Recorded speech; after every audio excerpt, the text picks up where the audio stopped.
At the outbreak of the First World War, 21,000 Australians immediately volunteered for overseas service and comprised the first contingent of the Australian Imperial Force. In September of 1917, the Australian Prime Minister Billy Hughes proposed a special month's furlough to those men who had initially joined up in that first contingent. However, at the time, due to operational and logistical reasons, the commander of the Australian Imperial Force, General Sir William Birdwood, and the British government did not support the idea, and it was not pursued.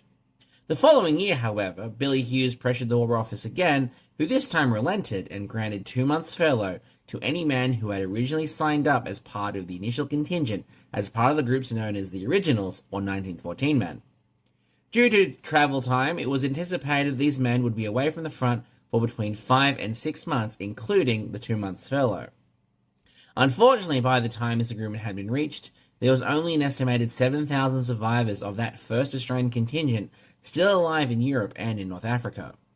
The first men who were granted this leave, known as ANZAC leave, arrived in Australia in time for Christmas that year.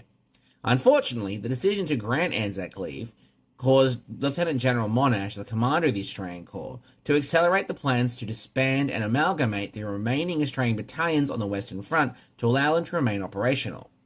After the armistice, this leave was extended to those who had enlisted in the first half of 1915 and ensured they would be the first soldiers repatriated back to Australia.